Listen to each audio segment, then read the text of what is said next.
Buenas tardes. Buenas tardes, Ronald y Kevin. Por favor, entonces preparen su presentación para dar inicio respondiente a Oceanía.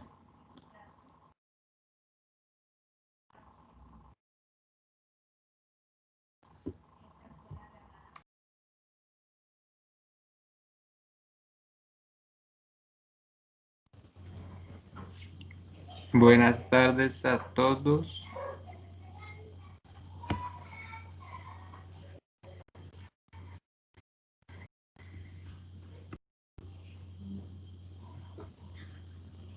Proyectar.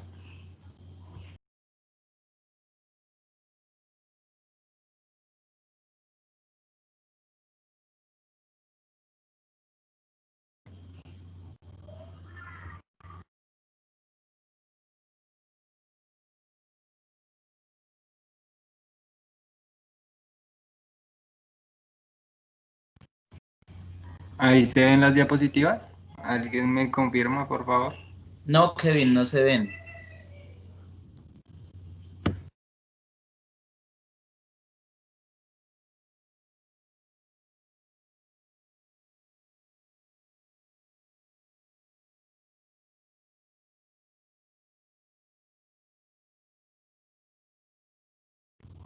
Y ahora,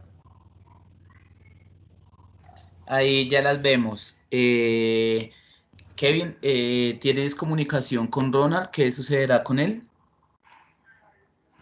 profe, él la vez pasada me llamó y me dijo que estaba hablando con todos los profesores por lo que él trabaja y viaja mucho, Sí. pero pues él no se ha comunicado conmigo sobre esto.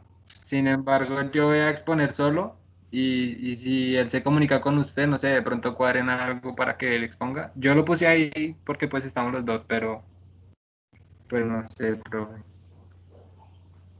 Bueno, no, pues ahí sí, ni modo. Entonces, pues la exposición, claramente como tú la realizas, pues la nota se registra para ti. Pues desafortunadamente Ronald, pues si no expone, pues imagínese, le queda el corte en cero.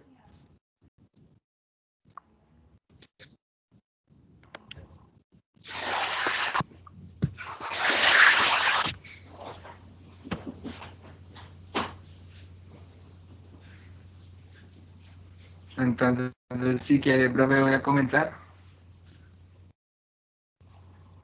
Ok, Kevin, adelante, por favor. Bueno, entonces,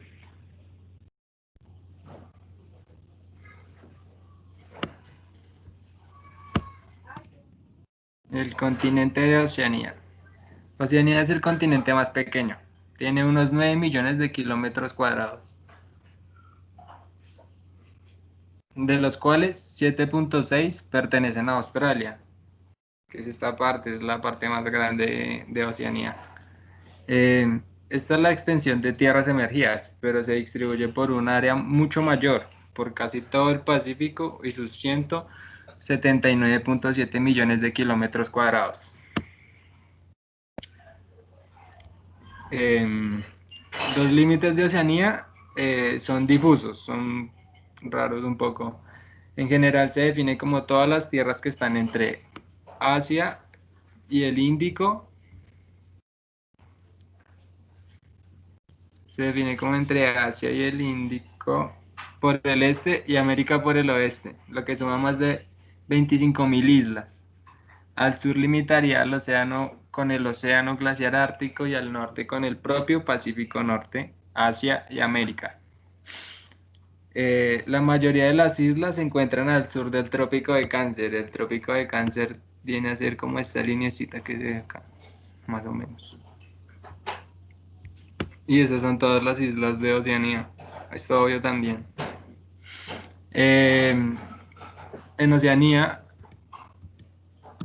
se distinguen 5 grandes conjuntos: Australia, Nueva Zelanda, Melanesia, Micronesia y Polinesia. Australia incluye la mayor parte de tierras, que es todo esto, pues es Australia. Limita al norte con el Mar del Timor. El Mar del Timor queda acá, por acá. El mar de Arafura y el estrecho de Torres. El mar de Arafura es esto y el estrecho de Torres es este.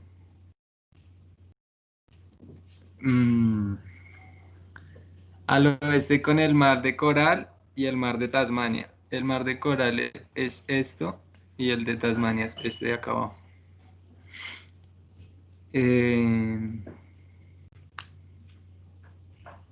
Al sur con el estrecho de Bass y el océano Índico. El estrecho de Bass es este y el Índico es todo esto. Se considera el núcleo continental del territorio y no una mera isla, pues es una gran parte de tierra, como por decirlo de alguna manera.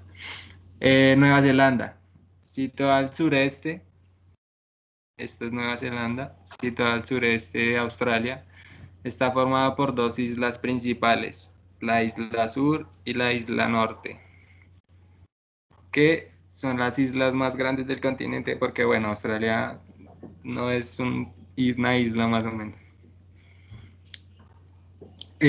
Melanesia comprende las islas del Pacífico Occidental. Melanesia es esto de arriba.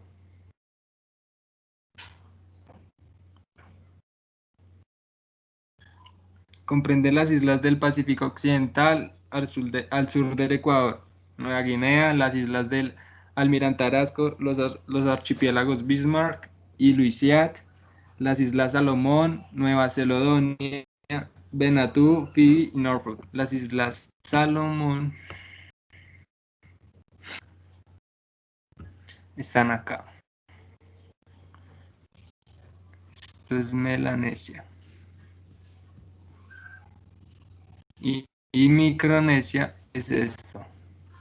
Es decir, como esta parte es Micronesia y Melanesia es esto de arriba. Así.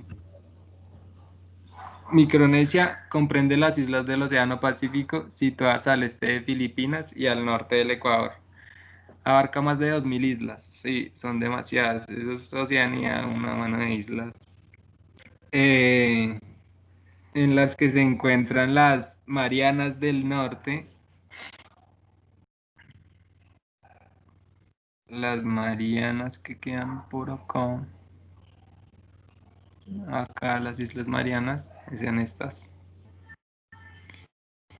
Las Palú, las Marshall, las Kiribati. Esas Kiribati son estas, pero hay islas, Kiribati tiene islas como de Polinesia, de Micronesia y de Melanesia. Entonces Kiribati son una mano de islas. Estas son las Islas Marshall, las que ya nombré. Están las Nauru, las Guam y los Estados Federados de Micronesia, que son estas. Pero la mayor parte de Micronesia son pequeños atolones. Polinesia. La Polinesia es esto. Todo esto. Comprende un gran triángulo de islas situadas al centro y al sur del Océano Pacífico, cuyos vértices son las islas Hawái. Son tres vértices de islas, ¿no? Entonces son las Hawái, que son las de acá arriba, al sur, al norte. Son las islas Hawái, son las islas de Nueva Zelanda y la isla de Pascua, que supongo, esa isla no la encontré, pero supongo que es por acá. Es un triángulo de islas así, Polinesia, en las que algunas de las islas se encuentran las principales islas polinesias, Tuvalu, Islas de la Unión, Tonga, Wallis, Futuna, las Marquesas, las Cook, la Polinesia Francesa, que le pertenece a Francia, pero es de Oceanía, que queda por acá. Lo mismo como Hawái, que le pertenece a Estados Unidos, pero es de Oceanía. Y la isla de Pascua, que no encontré, le pertenece a Chile, pero es de Oceanía. Y acá está la Tonga, está las Fiji, las Tuvalu, las Wallis. Acá están las Cook, que ya nombré. Bueno, Las costas continentales son las que pertenecen a Australia. Se trata de costas rectas en las que se destacan la Gran Bahía Australiana, el Golfo Spencer,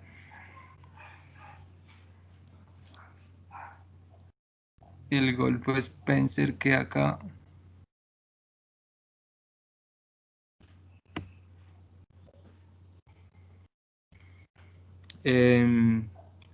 al sur, la Bahía del Geógrafo, que queda por aquí abajo, pero esa creo que tiene otro nombre. No es precisamente el geógrafo, aunque bueno, así se le llama, que queda al oeste.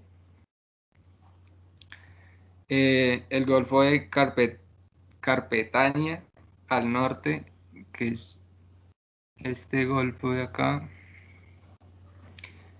Em, el estrecho de Bass, el Golfo Spencer, el estrecho de Bass. Los principales cabos son el York, el Wilford, el Londonderry, el Noroeste, el Living, el Otay, el Home, el Byron. El Wilford se queda por acá, me parece, que fue que la había encontrado. El Londonderry, ese sí, no lo encontré, pero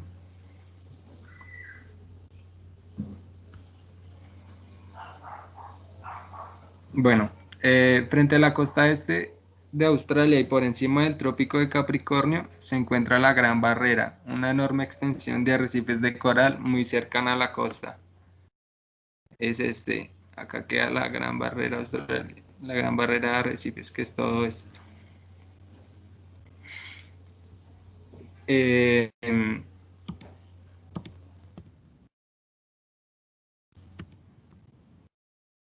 algunas de las islas que, que son de Oceanía pertenecen a otros países como Estados Unidos, Chile, Francia y el Reino Unido. Son territorio de Oceanía. Las voy a nombrar una a una. Australia, Estados Federados de Micronesia, Fiji, Guam. Guam es de Estados Unidos, igual que Hawái. La isla de Pascua, como ya lo dije, que le pertenece a Chile. Islas Cocos, Islas Juan Fernández, Chile. Islas Marianas del Norte, las Islas Marshall, las Islas Pitcairn. Esas Pitcairn son parte de Gran Bretaña. Las Islas Salomón, las Kiribati, las Nauru, Nueva Zelanda, Palú, Nueva Guinea, Polinesia Francesa, que le pertenece a Francia, la Samoa, pero también están las Islas Samoa Americana, que es de Estados Unidos, Tokelau es de Nueva Zelanda, Tonga, Tuvalu, Bautu, Willis y Fortuna se llama.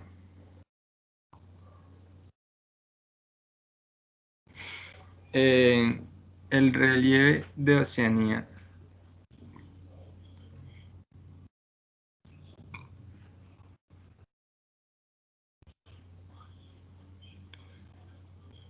Oceanía es el continente del mar, aunque la mayor parte de su territorio se encuentra en Australia, como ya lo habría dicho.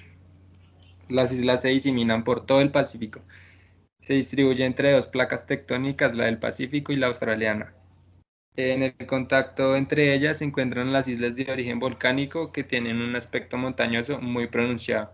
Por el contrario, las islas alejadas de este contacto son de origen coralino, debido a la inmersión de grandes arrecifes.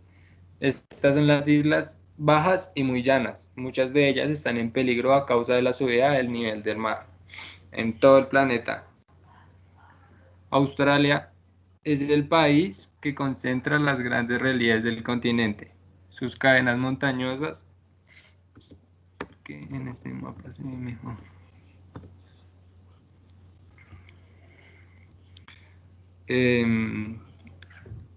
Se concentran los grandes relieves del continente en Australia. Sus cadenas montañosas se sitúan cerca de la costa, rodeado del país. Solo unas pocas montañas de escasa altitud se encuentran en el centro. Las cordilleras más importantes son los Alpes australianos, Montes Blue, cordillera de Nueva Inglaterra, cordillera de la Gran Divisoria. La Gran Divisoria se queda acá, todo esto, desde más o menos la península del Cabo York, así, por toda esa cordillera, hasta el estrecho de Bass. Va es la cordillera más grande de Australia. Esa es la más larga, pero es la de menor altitud. También hay otras, la cordillera de Expedición, la Somme, Seaweed, Gregory, Durand, Rey Leopoldo, Hamsley, Stirling, Fielders, Barrett, Lewin, Reynolds, McDonnell y Musgrave. Las mayores altitudes son Yaha, que está por acá, la Yaha, que es de 5.000, es la más alta, 5.029 metros. Y Wilhelm, que está por acá, que es de 4.693 metros. El resto de Australia está dominado por las grandes llanuras y desiertos, como las de la Gran Cuenca Australiana, el desierto Simpson, la meseta Birkin, la cuenca de Canning, donde se encuentra el gran desierto de arena, que ese desierto se encuentra por acá. Desierto Tanami, el desierto de Gibson, el gran desierto Victoria y llanuras de Nueva York. Fuera de Australia, solo las montañas de Nueva Zelanda tienen cierta importancia. Nueva Zelanda se divide en dos islas importantes, la isla del norte y la del sur. La del norte presenta un centro montañoso muy complejo. En la isla sur se encuentran los Alpes neozelandeses, donde están la mayor altitudes del país, como el Monte Cook. El Monte Cook queda por acá.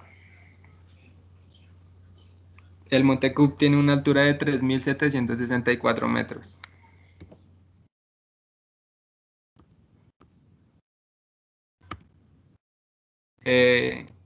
La hidrografía de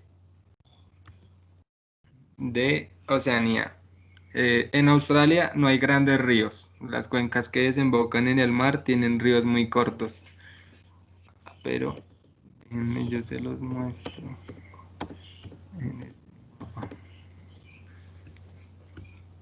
Bueno, en Australia hay tres grandes ríos que son los más largos, son los que atraviesan los desiertos del centro. Los principales ríos son el Murray, que es el de acá abajo. Este es el río Murray, el más largo, que es 3.718 kilómetros. El Darling es este de acá arriba, que es de 2.736 kilómetros. Y el Murrumbidgee, que es el más corto, pero de los tres largos. Ese está por acá. Es este río, que ese es de 1.690 kilómetros. Los ríos son escasos en caudales, como corresponde a un país básicamente desértico. Los ríos del norte, en los que domina el clima ecuatorial, son de aguas abundantes y regulares. Sin embargo, no son válidos para la navegación, o mejor dicho, para crear una recta de comunicación fluvial en el país. Los ríos neozelandeses son cortos, rápidos y cautelosos. Existe en Nueva Zelanda una relativa abundancia de lagos. Los lagos de la isla del sur son claramente de origen glaciar. Casi todos los ríos de la, de la vertiente entre tienen en su curso alto un lago. La isla norte tiene menos lagos, pero aquí está el lago más grande de Nueva Zelanda, que es la rayita esa que se ve acá, está, y es el río Taupo.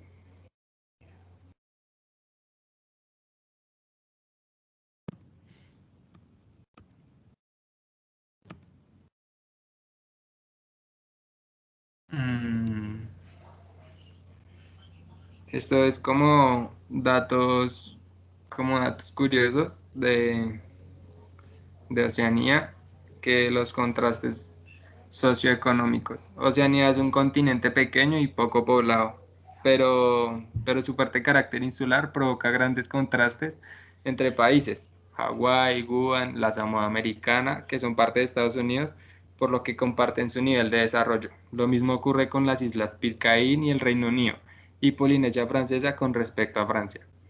Del resto de las islas tienen economías muy poco desarrolladas, pero esto no quiere decir que sean países subdesarrollados, ya que los recursos están en un equilibrio bastante eficaz con el medio. Así son escasos los conflictos que produce el subdesarrollo en otros países. Por otra parte, los sistemas políticos de muchas de estas islas son democracias, bien como repúblicas, bien como monarquías. Aunque no se han dado golpes de Estado, no son frecuentes y la estabilidad política es notable. La mayoría de las divisas que entran a estas islas son producto del turismo, ya que no hay en ellas una industria significativa. El modo de vida es comunista que impera en los países desarrollados está, en cierto sentido, ausente en estas islas, donde es posible vivir más o menos cómodamente sin necesidad de grandes cantidades de tecnología.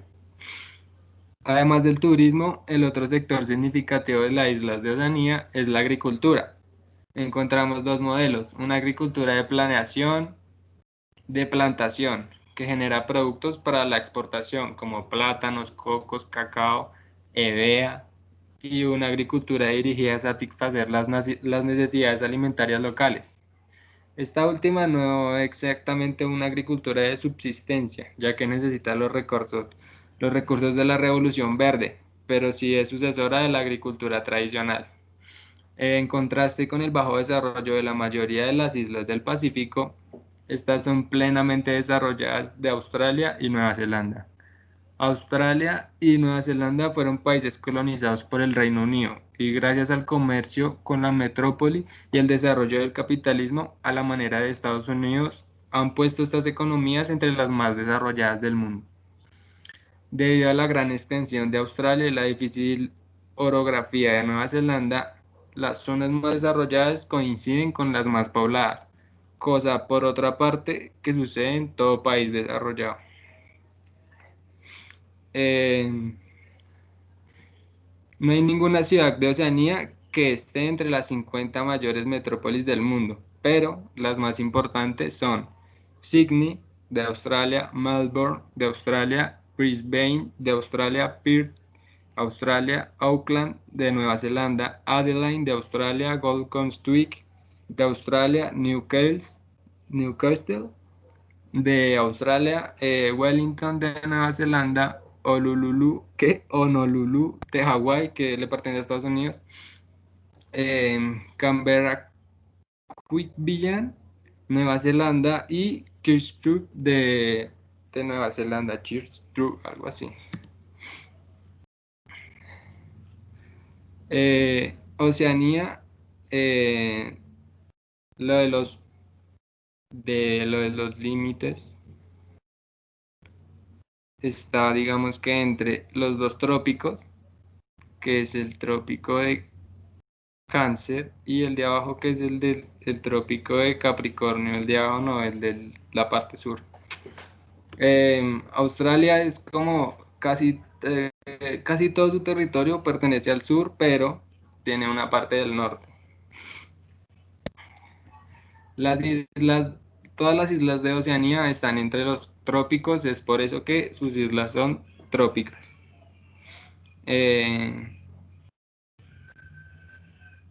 Y hay un dato curioso que una chica encontró a Pikachu,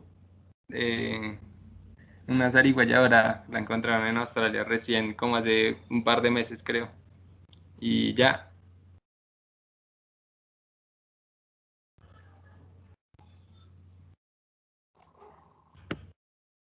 Ok, Kevin, muchas gracias. Entonces, no sé, hay preguntas, comentarios. ¿Cuál era la delimitación latitudinal, longitudinal de Oceanía?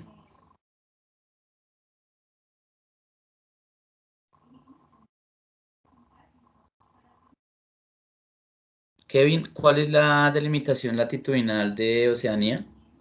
Em,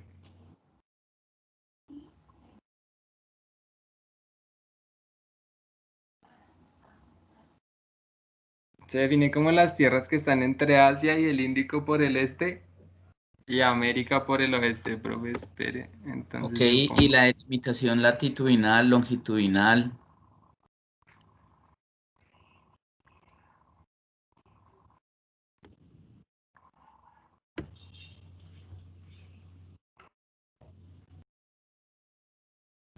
al sur limitaría con el Océano Glaciar Ártico y al norte con el propio Pacífico Norte. Al oeste, Ok, ¿cuál es la delimitación latitudinal y longitudinal? O sea, ¿qué latitudes están allí presentes? ¿Cuáles son las longitudes?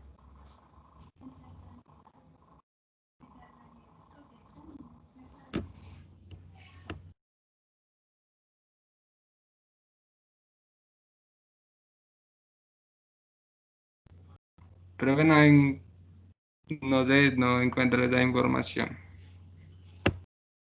Ok, pero ustedes tienen un atlas. Recuerden que ustedes habían comprado un atlas el semestre anterior para que observaran los mapas, ¿cierto? Las latitudes, las longitudes.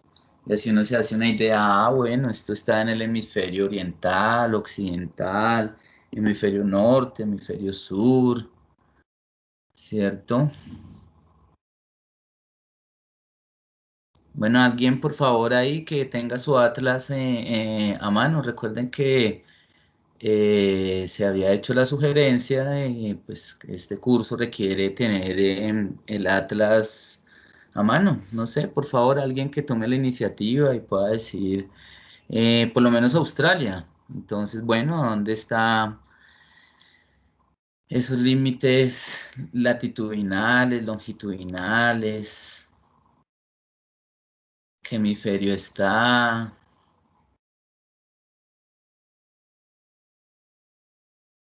A ver, muchachos, alguien que tome la iniciativa, cojan su atlas,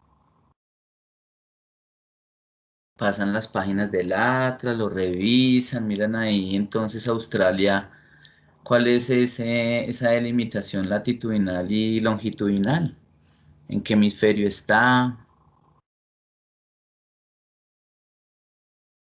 qué pasa ahí, por ejemplo, con el Profe, meridiano 180, Kevin, ¿dónde está el meridiano 180? ¿Por qué es importante el meridiano 180?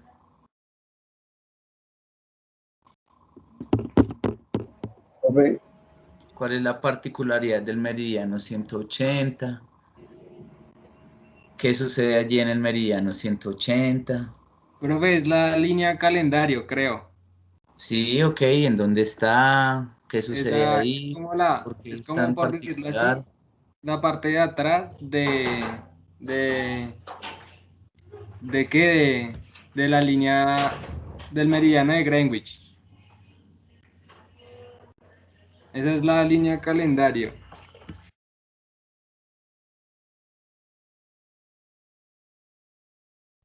Ok, bueno, ¿cuál es la latitud superior? ¿Cuál es la latitud inferior de Australia como masa continental principal de eso que se define como Oceanía?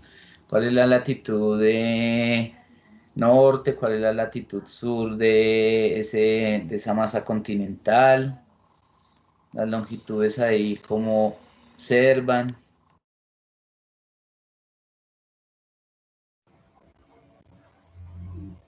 profe,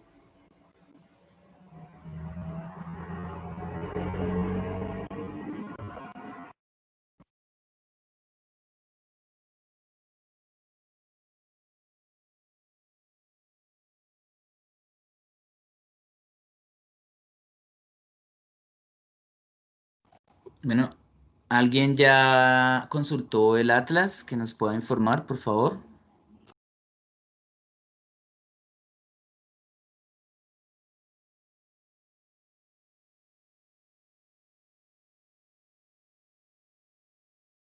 Bueno, ok, gracias Kevin. Entonces, listo, eso es Oceanía, con todas las cosas bonitas que hay en Oceanía.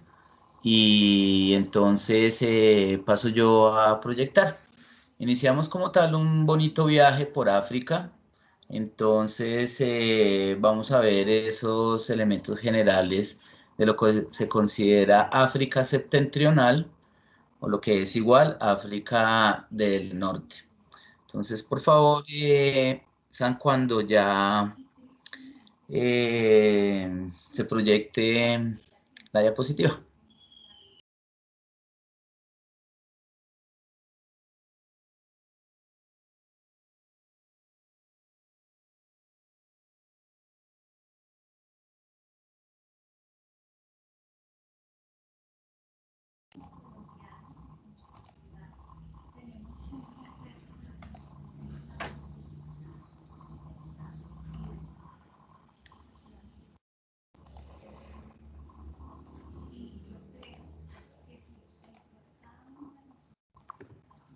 Por favor, ¿me pueden anunciar si ya se ve la diapositiva?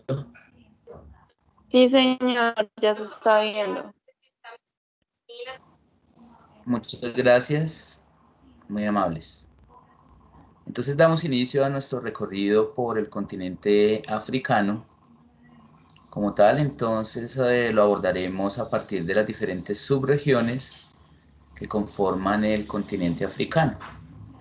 El primer viaje que realizamos entonces es por África del Norte, esto que estoy señalando aquí, África del Norte, o también conocido como África septentrional. ¿Ok? ¿A qué hace referencia de eso de septentrional? Siempre se refiere a la parte norte. Por ejemplo, Colombia septentrional, pues entonces haría referencia a la parte norte de Colombia. Europa septentrional, pues la parte norte europea. Entonces, África septentrional, también conocido como África del Norte, de alguna manera, pero no completamente coincidente con esa delimitación, pero es la porción de África que se encuentra al norte del trópico de Cáncer. Claramente, como tal, entonces el continente africano, su tamaño, su forma, su posición geográfica, bien podríamos señalar que está repartido entre hemisferio norte, fíjense ustedes, aquí observamos la línea del Ecuador, o lo que es igual, el paralelo cero. Y entonces, el continente africano, bien podemos señalar que está distribuido una mitad en el hemisferio norte y otra mitad en el hemisferio sur. Esta subregión, que se conoce como el África septentrional o África del Norte, se encuentra al norte de la línea del trópico de Cáncer. Recordando que el trópico de Cáncer se encuentra como tal siguiendo con el paralelo, o lo que es igual la latitud 23,5 grados norte. Este como tal es línea que coincide con dicho paralelo. Entonces tenemos la latitud 23,5 que coincide claramente con el trópico de Cáncer. Entonces toda esta región, fíjense ustedes, que va a tener la influencia del mar Mediterráneo, y bien se pudiese entender que el mar Mediterráneo está separando a África de lo que es Eurasia, y particularmente pues aquí sería Europa. Recuerden ustedes que en términos continentales, en términos de masas continentales, desde una perspectiva de la geografía física, pues Europa y Asia son una sola masa continental que recibe el nombre de Eurasia. En esos términos, la masa continental africana se encontraría separada de esa masa continental que llamamos Eurasia, pero ya de manera mucho más delimitada. Diríamos que entonces el conjunto europeo se encuentra separado de África por el mar Mediterráneo. Desde un punto de vista social, cultural y económico, entonces no se haría referencia a que el Mediterráneo separa Europa de África, sino por el contrario, que se convierte en ese espacio de contacto entre los dos continentes. ¿Ok? Entonces, por encima del trópico de Cáncer, hacemos referencia a la África del Norte o África septentrional, y justamente las costas de esa África norte o septentrional están bañadas por las aguas del mar Mediterráneo. Por la parte occidental, pues entonces tenemos el Océano Atlántico, y por la parte del este, en términos de esa África septentrional o África del Norte, pues encontramos acá una parte del Mar Rojo. Hacia la parte sur, claramente, entonces tenemos lo que es el desierto del Sahara, y en términos de las formas de relieve, pues entonces muy importante señalar la presencia de los montes Atlas, que está sobre el costado noroccidental africano, pero también Tibesti, macizo de Tibesti, y el macizo de Hagar, o también conocido como los montes Hogar.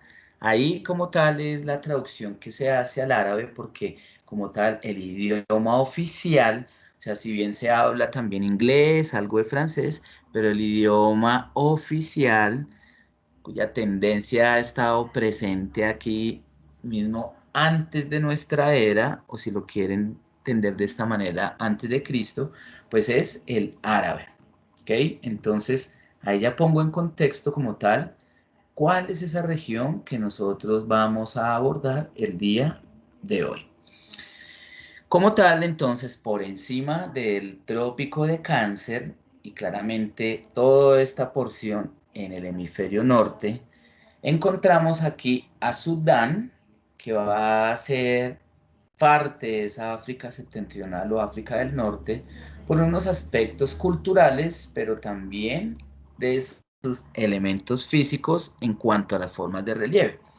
Entonces, van a ser parte como tal de esa subregión de África que denominamos África septentrional, los siguientes países: Sudán, Egipto, Libia, Túnez, Argelia, Marruecos y República de Sahara Occidental.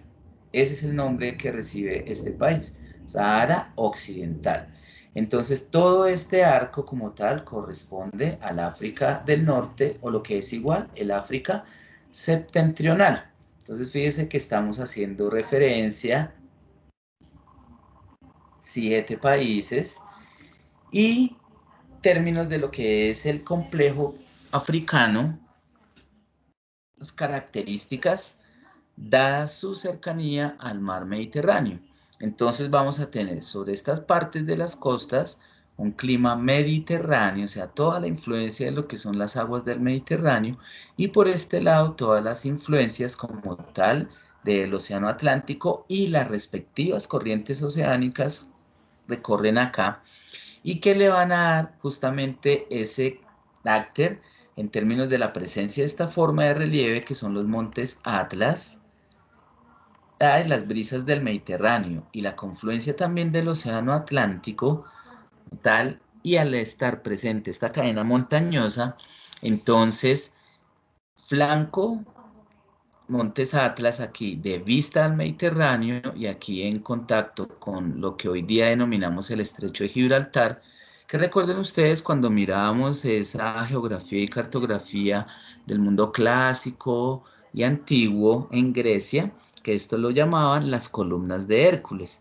y claramente pues es el Estrecho de Gibraltar, que sería ese punto de contacto o separación con la península ibérica acá en Europa. ¿Por qué como tal este clima, esta parte de acá es completamente seco? Porque es un clima de tendencia seca, justamente por la presencia de los montes Atlas, que no permite como tal que esas brisas provenientes del Mediterráneo y del Atlántico crucen hacia acá. Entonces eso le da una característica completamente seca, que claramente lleva a la configuración de una unidad de paisaje que es de tipo desértico. Y por eso hay pues, la presencia del Sahara.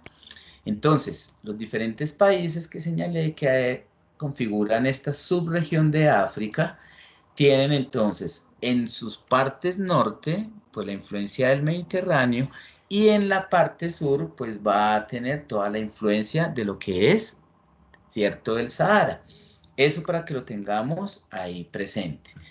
Contexto como tal, entonces, de continente africano, y claramente entonces estamos haciendo referencia a toda esta región, encima de Trópico de Cáncer, que justamente está cruzando por acá. Recuerden ustedes los 23,5, entonces toda esa región está por encima del Trópico de Cáncer.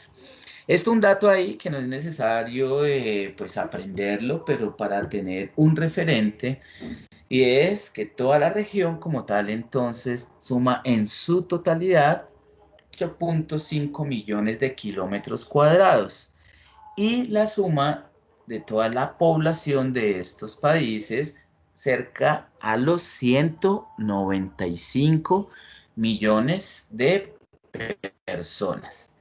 Aquí entonces una distribución de la población, señalando como tal, como ya dato curioso, que de los países que conforman esa subregión que denominamos África del Norte o África septentrional, pues es Egipto el país con mayor número de población, ¿ok? Con 73,5 millones de habitantes. Un dato fácil de recordar, ¿no? 73 millones de habitantes o 74, ¿cierto? Como para poder redondear, darle a esa generalización de un dato fácil de recordar. De toda la región, entonces sigue el país de Sudán, segundo país de esta región con mayor número de población, y después tenemos a Argelia.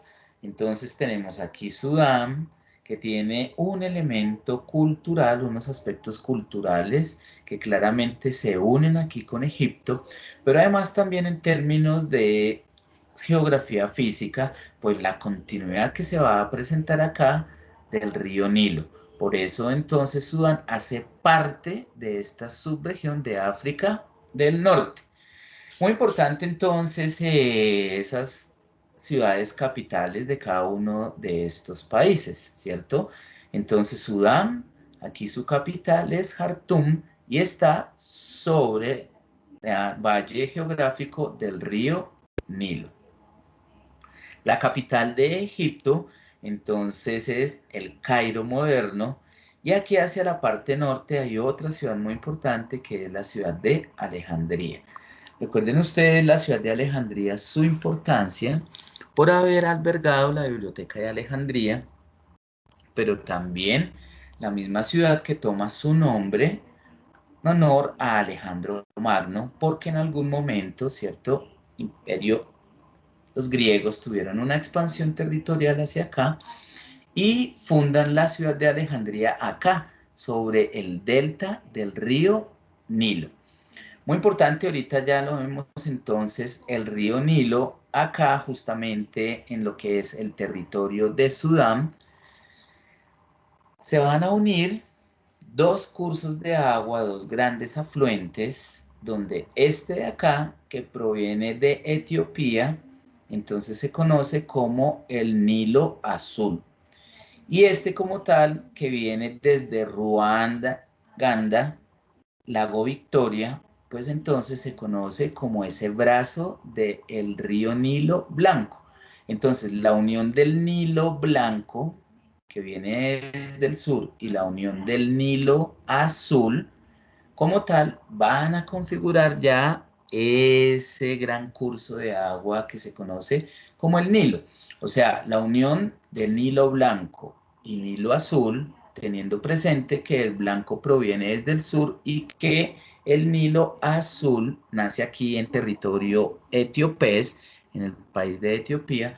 La unión de estos dos, acá en territorio de Sudán, muy cerca como tal a la ciudad de Jartum, finalmente conforman ese gran río cuyo nombre es el río Nilo. Muy importante en la historia de la humanidad, muy importante para la historia de Egipto, porque cuando se desbordaba el río en estas tierras secas, pues permitía que esas aguas del río Nilo, cargadas con sedimentos, al producirse la inundación, fuese posible la agricultura y a partir de ella, pues claramente, abastecimiento de alimentos, pero también la generación de algunos excedentes de alimentos que iban a ser almacenados para poder consumirlos y contar con la disponibilidad de alimentos cuando el río Nilo bajaba sus aguas y claramente quedaban esas tierras secas. Entonces, ello para que lo tengamos presente, ¿vale? Entonces, del primer país que conforma esta región del África del Norte, tenemos a Sudán y su capital, que es Jartum. Continuando ese arco, entonces tenemos aquí hacia el norte y claramente de cara al Mediterráneo tenemos a Egipto con su capital, que es el Cairo. Y hacia las afueras del Cairo, por aquí en el valle geográfico del río Nilo, aquí se encuentra el valle de, algunos le denominan Giza y otros Giza. Entonces, ¿por qué es importante esa parte del valle geográfico del río Nilo, conocido con ese nombre, Giza o Giza?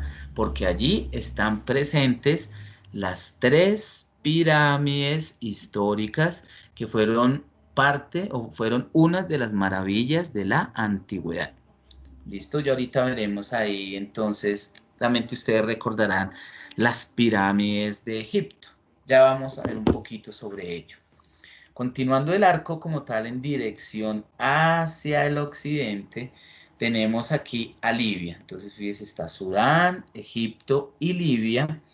Y tener un elemento presente para estos dos países y por qué se incluye a Sudán como parte del África septentrional, por la presencia del río Nilo y claramente unos aspectos de tipo cultural que hace que estos dos países sean muy parecidos. ¿Ok? Entonces, Libia y su capital, que es Trípoli. ¿Vale? Luego tenemos el país más pequeño de esta subregión, que es Túnez, cuya capital recibe el mismo nombre, la ciudad de Túnez. Y es la capital del mismo país y es el más pequeñito como tal de este arco que conforma el África septentrional. Enseguida tenemos como tal a Argelia, ¿sí?, cuya capital es Argel. Y luego tenemos a Marruecos, cuya capital es Rabat, y termina ese arco como tal del África del Norte o África septentrional, el Sahara occidental, cuya ciudad es el Aaiún. ¿Listo? Proveniente del árabe, entonces el Aaiún, Sahara occidental. Y esta es la manera como reconocemos esos países del África septentrional, teniendo presente, mayoría del conjunto de dicho arco está por encima del trópico de Cáncer, excepto pues por lo que es el territorio de Sudán. Entonces, por favor, tengamos muy presente los países que conforman dicho arco y las respectivas capitales. Bueno, como tal, entonces, una medina que va a ser algo característico de todas esas ciudades que encontramos en este arco del África septentrional. ¿Qué es una medina? Y fíjense ahí también ustedes seguramente conocerán zonas con este apellido Medina. Y bueno, ¿y cómo llega ese apellido acá? Pues resulta, señoras y señores, que en esa expansión del mundo árabe, todo el mundo y la cultura del Islam, perdón, me adelanto por aquí. Entonces, el Islam, el mundo y cultura del Islam, pues se encuentra aquí, el origen del Islam se encuentra aquí en la península arábiga, o lo que es igual la península árabe.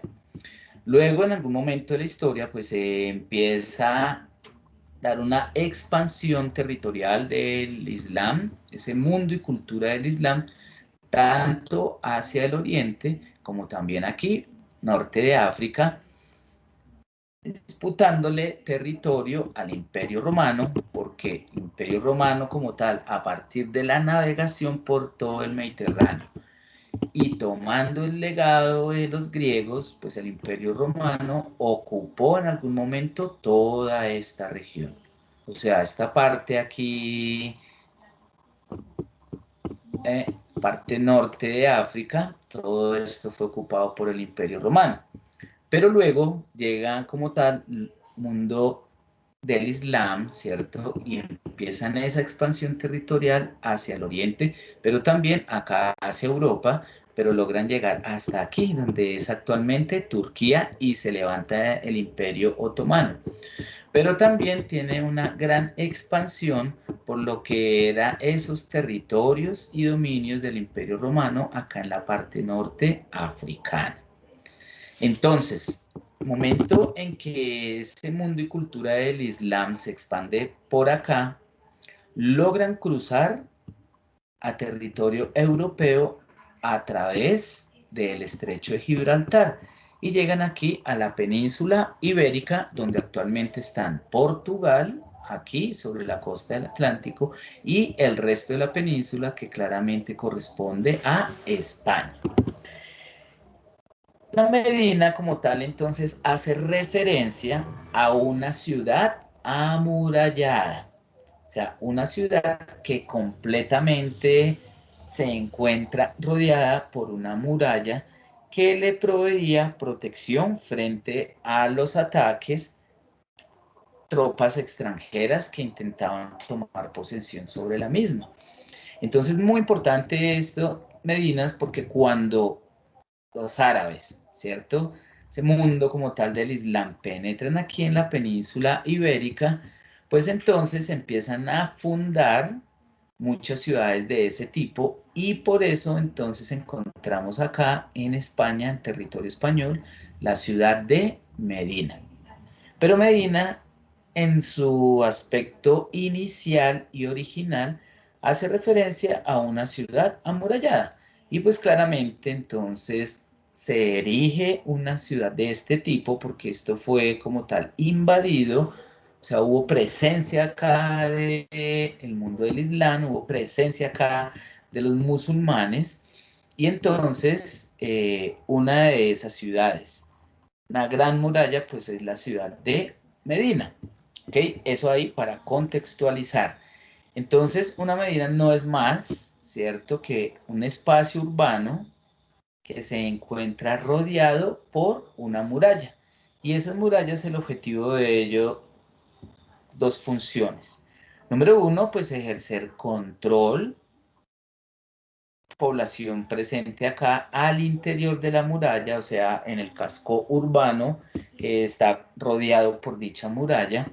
Y número dos, pues brindar seguridad de los posibles ataques de las personas que venían de afuera, esos extranjeros que buscaban como tal llegar a las ciudades para realizar saqueos y tomar posesión sobre las mismas.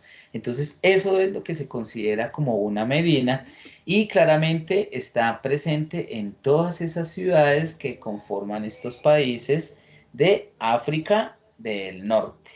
Principalmente esta Medina, pues entonces en el país de Túnez, particularmente en su capital que lleva mismo nombre, ¿no? De Túnez.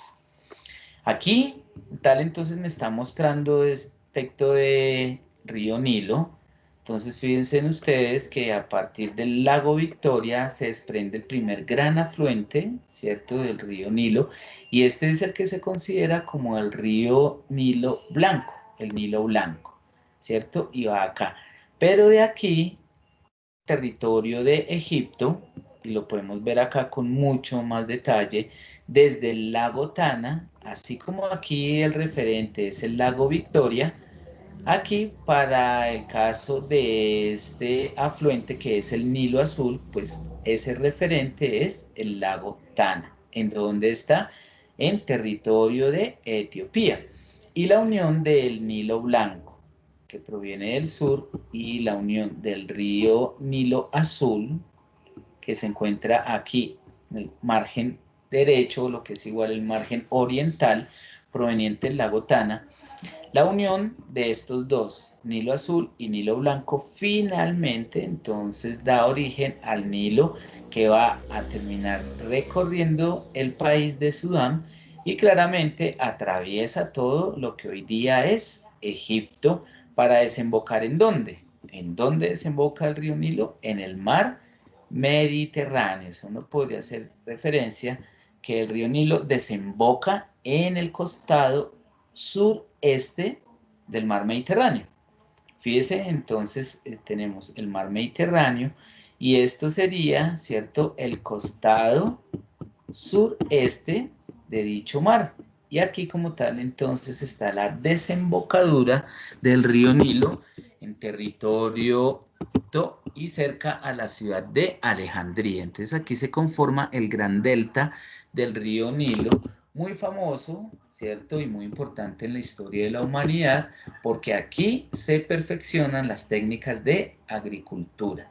Pero además también se empiezan a observar esos diferentes ciclos y fenómenos relacionados con este curso de agua, esos ciclos y fenómenos relacionados con el río Nilo, como por ejemplo que en unas épocas del año el río disminuía su caudal, o sea, disminuía la cantidad de agua que lleva, y en otra época del año pues aumentaba su caudal y esto producía desbordamiento y el desbordamiento genera inundación. Cuando se inundaban esas vías cercanas como tal, aquí a la zona del Taica, pero también a lo largo de su trayecto, pues las aguas de un río, cualquiera que sea, no exclusivamente del Nilo, las aguas de un río pues llevan sedimentos y estos sedimentos se convierten en un gran nutriente para los suelos y de tal manera entonces se permite cultivar sobre unos suelos enriquecidos a partir de los sedimentos producto de las inundaciones. Eso es lo que observamos ahí, ¿ok? En términos de Egipto, ¿cierto? Para dar ahí una mirada y algunos elementos importantes, pues número uno, o sea, que por favor nos quede en la cabeza, recuerden que el objetivo de este curso es que el mundo nos quepa en la cabeza y entonces nos podemos acercar a cada una de estas subregiones mostrando la generalidad de sus países y algunos de sus aspectos generales que sean fáciles de recordar. Número uno, pues Egipto, ¿cuál es la importancia? Que todo su territorio está atravesado, ¿por qué? Por el río Nilo, como bien se muestra acá. Teniendo presente que el río Nilo aquí en territorio egipcio proviene ya de la unión que se presenta en donde, en territorio de Sudán, de esos dos afluentes. Del Nilo Azul que proviene del lago Tana presente en el país de Etiopía y del Nilo Blanco que proviene hacia el sur como tal, con unos afluentes provenientes de Ruanda, de unos afluentes provenientes de Tanzania y claramente se va a conformar en donde, en Uganda, en la parte norte del lago Victoria. Fíjese que es un cuerpo de agua de gran tamaño. Y muchos consideran entonces que si bien están presentes estos afluentes provenientes de Ruanda, que también hay unos afluentes provenientes de aquí de Kenia, será como tal ese nacimiento original del río Nilo Blanco, el lago Victoria. Y el lago Victoria, pues fíjense ustedes que está entre Tanzania y Uganda. Entonces, el lago Victoria se reconoce como de nacimiento del río Nilo y va a ser aquí en Sudán en donde estos dos se unen. El azul proveniente de donde? De Etiopía y el lago Tana y el Nilo Blanco que proviene del lago Victoria. Aquí como tal, Khartoum, la capital de Sudán, pues entonces la unión de estos dos da a ese curso principal que es ya el Nilo. Aquí ya no se diferencia azul o blanco, sino que es uno solo, pero teniendo presente que Nilo desde la capital de Sudán y atravesando todo el territorio de Egipto, pues es la unión de esos dos. Eso para que lo tengamos presente. ¿Qué otro aspecto a recordar de Egipto para que nos quepa en la cabeza? Además de que el río Nilo atraviesa todo su territorio, pues nada más ni nada menos que la presencia de la ciudad de Alejandría. ¿Y por qué tan famosa la ciudad de Alejandría? Pues porque allí estuvo presente la Biblioteca de Alejandría, que en términos históricos, pues, número uno, la ciudad toma su nombre en honor a Alejandro Magno, en esas campañas como tal de expansión de ese gran imperio. Número dos, pues que se construye allí la Biblioteca de Alejandría, que para la época pues fue el mayor centro donde se almacenaba y se compilaba todo ese conocimiento generado en ese contexto geográfico del Mediterráneo. Recordemos la grandeza de los griegos, nosotros vimos eso en nuestro curso de elementos de geomática, señalando como tal que ese origen de la geografía y la cartografía se había dado por acá, pero que luego en esos procesos de expansión, ¿cierto? Cabeza de Alejandro Magno, pues logra llegar aquí a territorio egipcio. Y entonces se funda esa ciudad, que es la ciudad de Alejandría, y que toma su nombre en honor a Alejandro Magno. ¿Qué otro aspecto es importante tener presente ahí? En términos de este país, pues la presencia, ¿cierto? Aquí a las afueras del Cairo, en lo que es el valle geográfico del río Nilo. Y en un segmento o un sector de ese valle geográfico, que es el valle de Giza o de Giza. Entonces, eso para que lo tengamos ahí presente. Y ahí están, ¿qué? Las pirámides.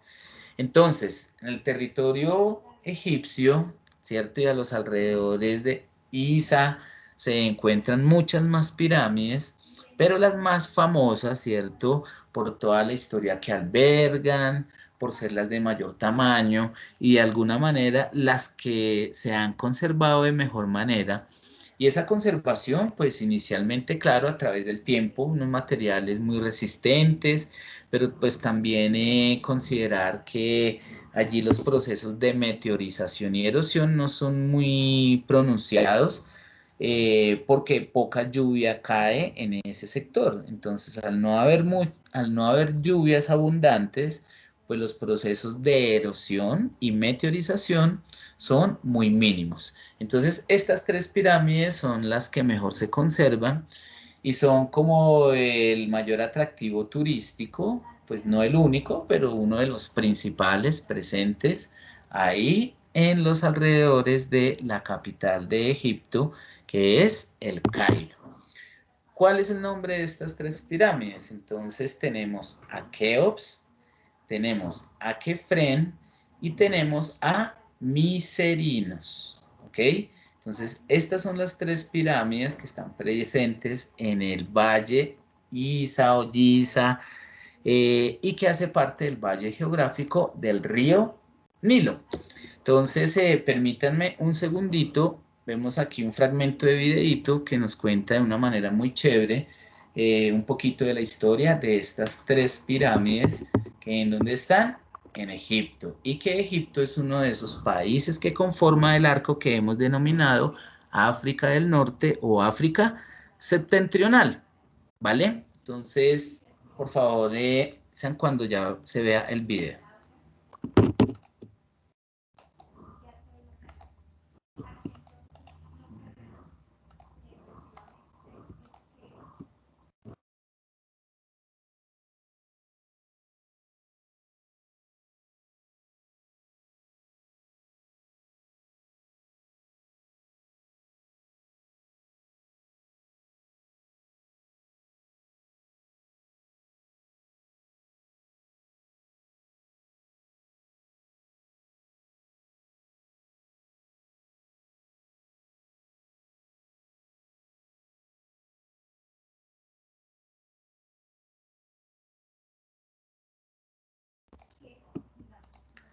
Por favor, me anuncian si ya se ve como tal el video.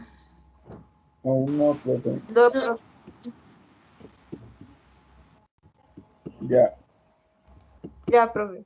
Bueno, gracias. Por favor, avisan si se escucha. No, No, señor, no se escucha. Esta cosa, perdón un segundo, miro acá nuevamente.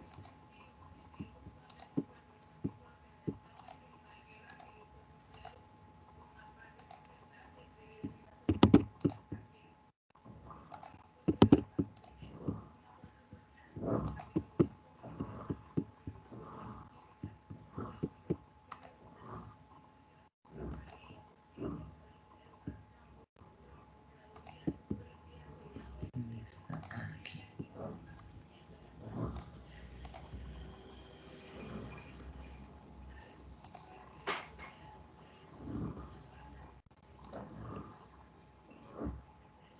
De Keops. La pirámide sirvió. Bueno, por favor, me anuncian ahí, ¿se ve y se escucha? Señor, ahora sí se escucha.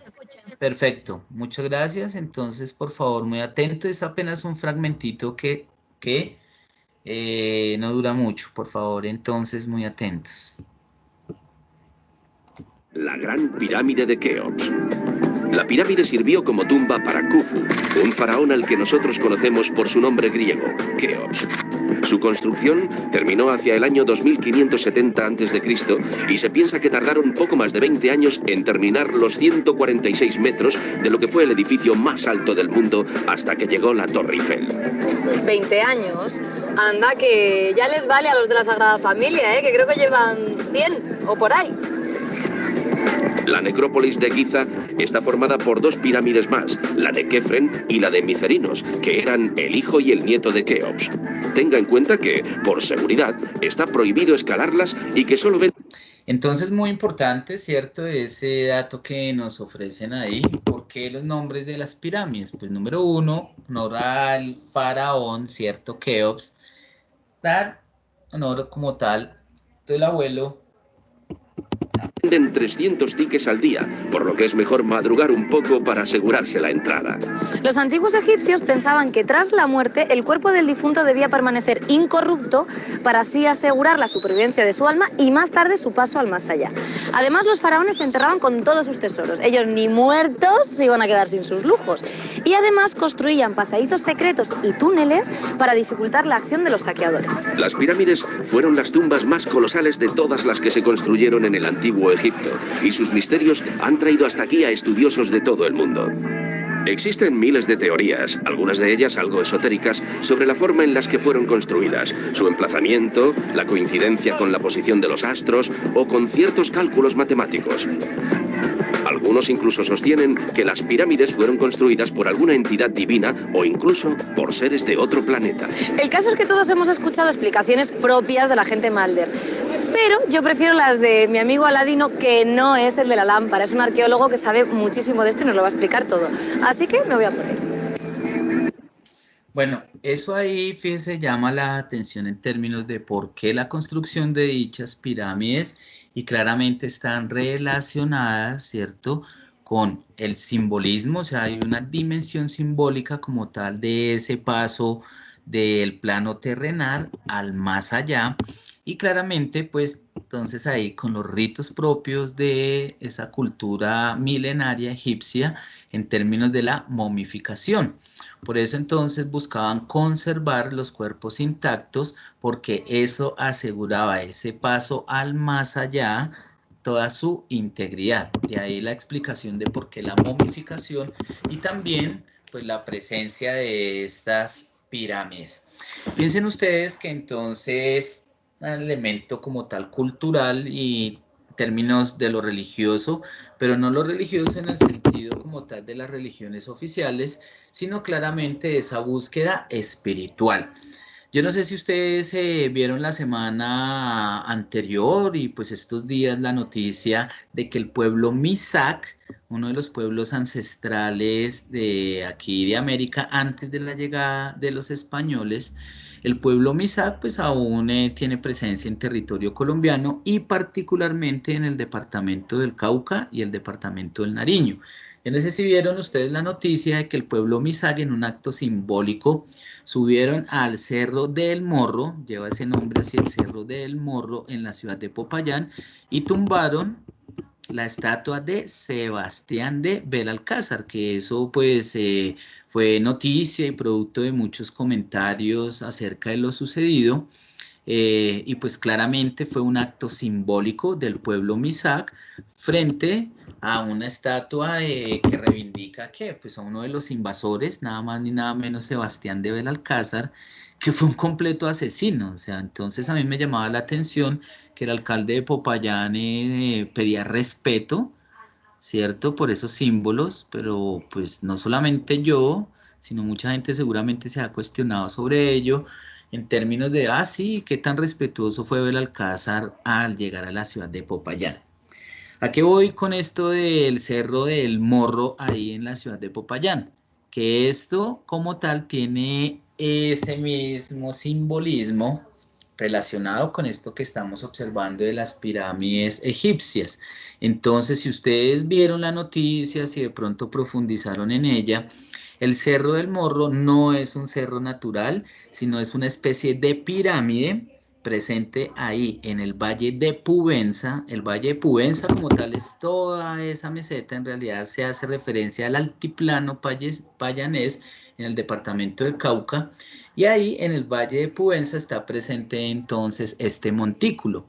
Si bien se denomina el cerro, ¿cierto? Pues porque es comparable con otros cerros en términos de esa configuración geomorfológica vista desde una geografía física, en realidad el Cerro del Morro no es natural, sino que es producto de una construcción, ¿cierto? Los indios de Pubenza que rendían como tal tributo a sus muertos y entonces erigieron esa especie de pirámide que luego fue cubierta claramente por sedimentos rectos y entonces toma la forma de ese cerro.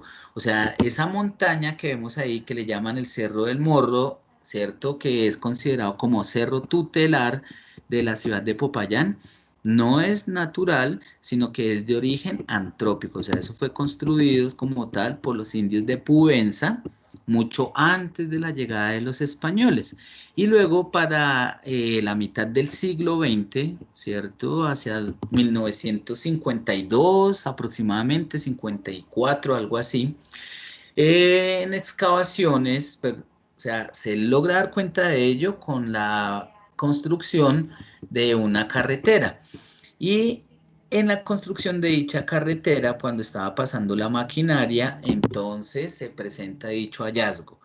Intervino el Instituto Colombiano de Antropología e Historia y se dan cuenta que es una construcción, ¿cierto?, que es de origen antrópico y que funciona a manera de una pirámide con una serie de bóvedas en donde encontraron mucha osamenta, pero también muchos elementos de tipo ritualístico que brindaban como tal honores a los principales jefes de la población ancestral indígena presente en el lugar.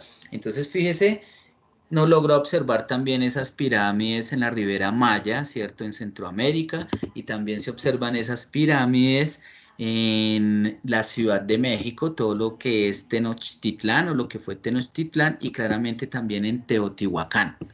Y para el caso de los incas, pues también entonces costumbre esa tendencia de erigir una especie de pirámides. Entonces eso llama mucho la atención como parte de historia de la humanidad y claramente pues de las pirámides más reconocidas, ¿cierto? Pues las pirámides de Egipto, pero aquí en América también, ¿no? Entonces la Huaca Puyana, por ejemplo, en Perú, y claramente las pirámides del Sol y de la Luna en Teotihuacán, en territorio mexicano.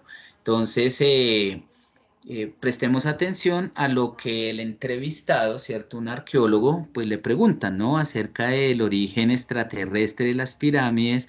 Hay diferentes hipótesis acerca de cómo se construyeron estas, porque además es de origen milenario. De la misma manera que aquí en territorio latinoamericano, particularmente en México, la pirámide del Sol y de la Luna también son milenarias. Entonces se han hecho estudios para establecer si hay relaciones, ¿cierto?, si hay contactos como tal de estas culturas, de estas poblaciones, porque la forma como se erigen son algo similares. Prestemos atención entonces a lo que cuenta ahí el arqueólogo en términos de estas pirámides. Hola. Bueno, hola, Aladín. ¿Qué tal? Bien, muy bien. ¿Y tú? Bien, pues con ganas de hacerte un montón de preguntas. Mucho gusto. La primera. Sí. ¿Cuál es el pasado extraterrestre de Egipto? Ya, hablamos sobre el pasado de los egipcios. Los egipcios son trabajadores. Ellos construyeron las pirámides, no los esclavos, no gente de la luna. En la pirámide de Keops tenemos 2.320.000 piedras. Cada piedra entre 1 y 2 toneladas. 1 y 2 toneladas. ¿Y Sí. cómo las subían entonces? Lo cortaron piedras de las canteras y luego pasaron por barcos por el Nilo. Antes llega el agua del Nilo cerca de aquí, porque estaba el río del Nilo más ancho, y por barcos por el Nilo y luego hacen rambas de adobe. Y abajo de las piedras unos troncos de madera, de tipo de madera duro, se llama el socomoro. Vamos a hacer una cosa, Aladín. Sí. Es que yo la tengo aquí al lado, me muero de ganas Tienes por ganas de- entrar. ahora Entonces, ¿te entras. parece? Entramos y luego me sigues contando Ya, otro poquito. sí. ¿Vale? Y no tienes claustrofobia ni nada, está un poco estrecho. Uy, Vamos bueno, a ver, ahora vamos a ver, yo ver. me voy contigo, voy Ya, tranquila, vamos. Vale. El interior de la pirámide está compuesto por empinadas galerías que conducen a varios habitáculos como la Cámara del Rey, Cámara de la Reina y Cámara del Caos. Ay, Dios mío. Aquí ya puedo sacar de la cabeza. ¿Otra vez? Porque las cámaras estaban justo en el centro de la pirámide. Sí, siempre. Sí. Poner la cámara justo en el centro. Bueno, otra vez cuidadito con la cabeza. Sí, otra vez. Vamos para allá, te sigo. Lo que se ha oído siempre, no sé si un poco de leyenda o demás, ahora me lo contarás, que tenía como unas energías curativas dentro de la pirámide o que se metían aquí los féretros o incluso, bueno, animales y no se producía la descomposición Sí. del cuerpo, o sea que se mantenía. Pasaron por animales, por carne y dejaron carne una semana aquí también sin cambiar el olor o el sabor, una manzana Y no también. cambiaba ni el olor ni el sabor. Sí. Bueno, pues hemos descubierto el mejor botox. Yo esto me lo voy a apuntar, me voy a Por eso venir aquí a dormir. estamos aquí en el lugar donde la energía positiva. Tienes que coger energía positiva aquí, donde el sarcófago de Rey Keops, de Rey ¿Este Kefren. es? Este sarcófago de Kefren, donde hay mucha energía positiva aquí. Entonces aquí tenemos solo el sarcófago del granito. Falta otro de madera y otro Con tu dentro. permiso me voy a acercar, Vale. porque tenerlo aquí al lado y estar lejos de él cuesta. Ya. Lo tenemos aquí. Caray, ahora es cuando se dice si las piedras hablaran. Este de granito, este sarcófago de granito. ¿Qué significa? Tenemos un sarcófago de granito aquí. Sacaron granito de las canteras de Aswan, de donde 1000 kilómetros lejos de aquí, para hacer su tumba, para hacer su sarcófago, donde enterrar al rey dentro aquí. ¿Ha estado aquí? Estaba el rey Kefren aquí, Ostras. hijo de Keops. ¿Y esto siempre ha estado así o No, siempre estaba ha así. tenido una modificación con el tiempo? siempre así. O sea, las paredes, los techos, estas piedras, todo tal cual. Tal cual, sí. La Gran Pirámide. Bueno, entonces fíjense en ustedes que nos muestran de muy buena manera, ¿cierto? Interior de las pirámides Keops y las otras dos que se encuentran a su alrededor. Por favor, cuando... ¿verdad?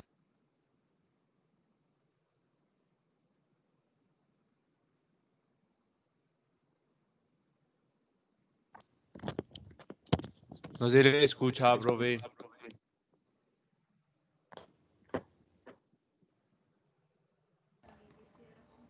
Me avisan cuando esté proyectando ya.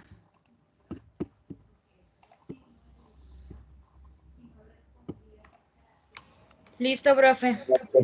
Bueno, entonces fíjese, y nos cuenta la historia, o sea, Keops, faraón Keops, Kefren, hijo, Miserinos, el padre. Entonces, estos son los nombres que reciben las tres pirámides, Egipto, las tres principales pirámides, porque hay muchas más, ¿no? Un teo de cerca de 46 pirámides de menor tamaño y que no se han conservado de la misma manera que estas tres. ¿Ok? Entonces, el mismo arqueólogo desmitifica en relación a la construcción de estas por parte de extraterrestres, una serie de hipótesis que señalan como tal que relacionada con las constelaciones, pero en realidad pues no se han encontrado evidencias que permitan como tal apoyar dichas hipótesis y de tal manera establecer una teoría alrededor de la construcción de dichas pirámides. Todo apunta como tal a que hacía parte como tal de dimensión simbólica y los aspectos ritualísticos en ese paso de la vida a la muerte. Y ese es el origen como tal de estas tres pirámides. Entonces, para que lo tengamos ahí muy presente. Bueno, nos de esos aspectos físicos, pues claramente entonces mencionado que todo se encuentra parte del trópico de Cáncer y unas particularidades en términos de sus formas de relieve. Entonces fíjense ustedes que aquí cercanía al mar Mediterráneo y la interacción que se presenta aquí, unos de ustedes ya habían señalado la tectónica de placas, pues entonces tenemos aquí tres formas de relieve principales. ¿Cuáles son estas? Los montes Atlas, perdón aquí el puntero, los montes Atlas, en localización se encuentran en el extremo noroccidental europeo y claramente forma de relieve que separa lo que es el Mediterráneo y el Atlántico, parte sur donde está presente el Sahara. Los otros son los montes de Agar, también conocidos como los montes Hogar o el macizo de Hogar, y muy importante la continuidad de ello aquí hacia lo que es el territorio de Sudán y por supuesto sur de Libia, que es el macizo de Tibesti. Entonces, estas son las formas de relieve principales que encontramos en este arco, domina el África septentrional, y ahora pues dar formación de ese complejo montañoso. Entonces observen ustedes, tenemos aquí nuevamente esa representación de los montes Atlas y claramente está en esa zona o costado noroccidental del continente. Aquí la representación, ¿cierto? Y lo que ustedes observan ahí en ese color rojo que claramente se distingue y contrasta con lo demás, pues es esa formación, ¿cierto? De esa cadena montañosa que recibe el nombre de Montes Atlas. Los Montes Atlas, resultado de una interacción entre las placas africana y la placa euroasiática, mientras que otras formas de relieve, los montes Agar, también conocido como montes Hogar, y el macizo de Tibesti, que es la prolongación que nosotros observamos acá, son formas de relieve de el pasado geológico lejano. O sea, esto como tal forma a partir de unas coladas de lava y unos procesos ahí geológicos, pero de un pasado geológico lejano. O sea, estamos hablando aproximadamente de 3.000 millones de años, la formación de esto. Mientras que los montes Atlas, la formación que inicia aproximadamente hace 65 millones de años, por la interacción que se presenta entre la placa africana y la placa euroasiática. Entonces, entro a explicar aquí ese proceso. ¿Qué es lo que produce entonces macizos montes Hogar, macizo de Tibesti, que se extendería hacia acá? Son formas de un pasado geológico muy lejano. Mientras que los montes Atlas, que se localizan acá, pues entonces son unas formas de relieve que responden a procesos geológicos que aún se encuentran activos. Por supuesto, entender todos estos procesos en términos del tiempo geológico y que el tiempo geológico como tal entonces hace referencia a miles o millones de años. ¿Qué es lo que sucede ahí? Entonces tenemos la placa africana que entra una interacción con la placa euroasiática. Estas dos como tal entonces interactúan y se presenta entre ellas algo que se denomina un movimiento de convergencia. O sea, que se están moviendo, ¿cierto? Como en la misma dirección y claramente aquí la flechita, ¿cierto? En el continente africano me muestra que toda la placa, que la placa africana tiene una serie de movimientos, o sea, aquí me muestra que la placa africana y como tal el continente africano se está separando de la placa sudamericana, lo cual quiere decir que aquí en la mitad del océano Pacífico está presente una dorsal oceánica y que aquí las placas se separan. Entonces hay un primer movimiento en esta dirección, o sea, hacia el este, pero también fíjense ustedes que aquí en la parte de abajo hay una separación, un distanciamiento de la placa africana con la placa del Antártico. Entonces, hay un movimiento en esta dirección, pero por este lado también se está empujando hacia acá. Y aquí hay otro proceso de separación, y luego ya cuando abordemos el África del Este, pues miraremos que esto conforma algo que se denomina el Valle del Rift, y aquí esta porción de África se está separando del resto del conjunto continental. Entonces, palabras más, palabras menos, aquí la placa africana tiene un movimiento como en este sentido. O sea, aquí va en esta dirección, pero acá como se está dando el empuje por la separación que se presenta de la placa africana con la Antártica, entonces hace un movimiento así como un pequeño giro y va hacia el norte. Cuando se presenta ese giro, y como tal eso es un proceso activo, es un proceso que continúa en el presente, entonces va a interactuar con la placa euroasiática, y justamente esa interacción, a lo cual le llamamos convergencia, produce como tal la deformación y el plegamiento de esta zona del continente africano, y justamente es lo que da la formación de la cadena montañosa de los Atlas. Entonces, ¿por qué se forman aquí los Atlas? Justamente por esa interacción y el movimiento que tienen estas dos placas. La placa de África, la placa africana y la placa euroasiática.